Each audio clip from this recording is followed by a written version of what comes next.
Emily is a kind-hearted young woman in her early 20s, known for her gentle nature and trusting heart. She lives alone in a small town, working as a librarian. Jack, on the other hand, is Emily's childhood friend, now a troubled man in his mid-20s, who has been battling inner demons ever since a tragic event tore his family apart. Though they grew up together and were once inseparable, life has drifted them apart, leaving behind unresolved feelings and hidden pain. The central conflict of the story revolves around Jack's descent into darkness and how his anger and unresolved grief lead to a series of terrifying events that shake Emily to her core.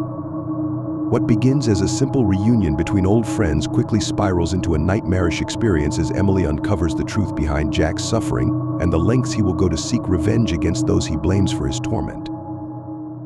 As the story unfolds, Emily must confront her fears and the painful reality that sometimes the people we trust the most can become the very source of our deepest nightmares. Story. Emily sat quietly at her desk in the library, surrounded by tall shelves filled with books. The soft hum of the air conditioner was the only sound breaking the silence. She loved her job. It was peaceful, away from the chaos of the outside world. The library was her sanctuary, a place where she could escape into the worlds created by authors and forget her own worries for a while. One day, while she was arranging books on the shelf, her phone buzzed. It was a text message from an unknown number. "Hey Emily, it's Jack. Remember me? It's been a while. How about we catch up? Let's meet tonight, same old spot, 7 p.m. Emily's heart skipped a beat.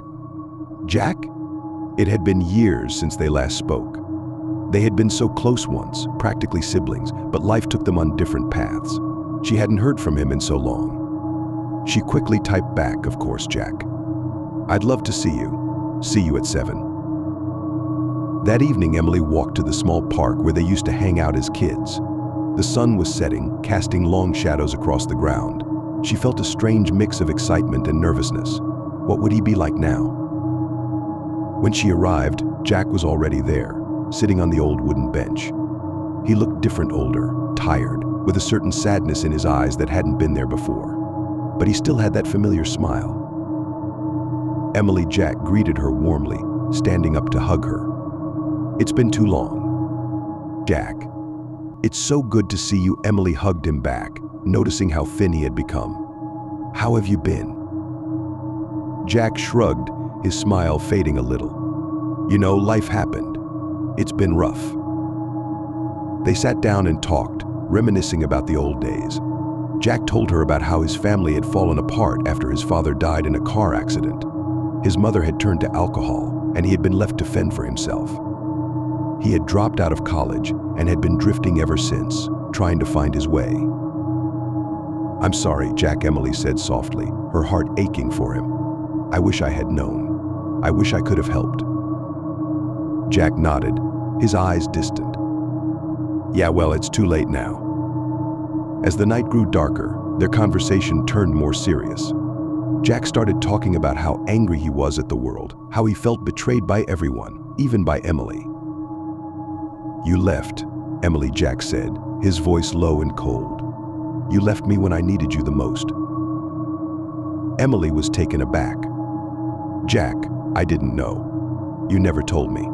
If I had known." "It doesn't matter," Jack interrupted, his voice rising. "You weren't there. No one was." The atmosphere grew tense. Emily felt a chill run down her spine. This wasn't the Jack she remembered.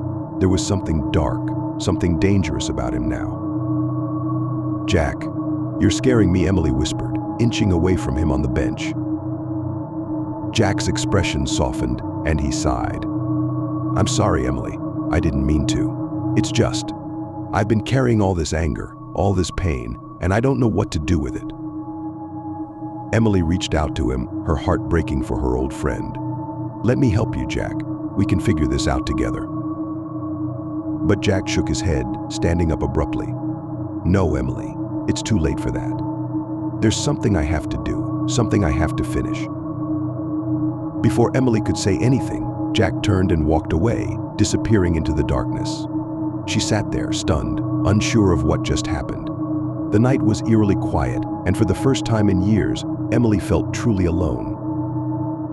The next few days passed in a blur. Emily couldn't stop thinking about Jack, about the anger and pain in his eyes. She tried calling him, texting him, but there was no response. Worry gnawed at her. She had a feeling something terrible was going to happen, but she didn't know what. Then, one night, Emily woke up to a loud bang. Her heart raced as she realized it was coming from downstairs. Someone was in her house. She quickly grabbed her phone and dialed 911, whispering into the phone that someone had broken in. She crept down the stairs, her hands trembling. As she reached the bottom, she saw a shadowy figure standing in the living room. "Who's there?" she called out, her voice shaking. The figure turned around, and Emily gasped. It was Jack. "Jack? What are you doing here?" she asked, fear gripping her. Jack looked different. His face was twisted with anger, his eyes wild. "I told you, Emily. I have something to finish." He stepped closer, and Emily backed away, her heart pounding in her chest. "Jack, please don't do this. We can talk, we can figure this out."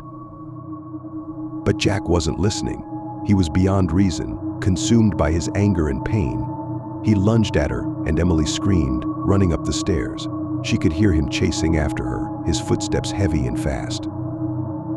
She ran into her bedroom, slamming the door behind her and locking it. She pressed her back against the door, trying to catch her breath.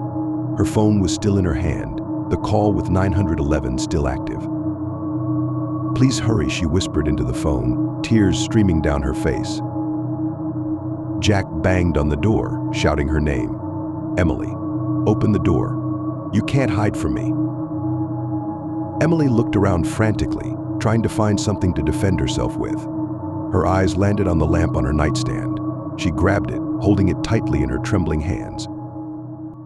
The door splintered as Jack kicked it open. He stormed into the room, his eyes wild with rage.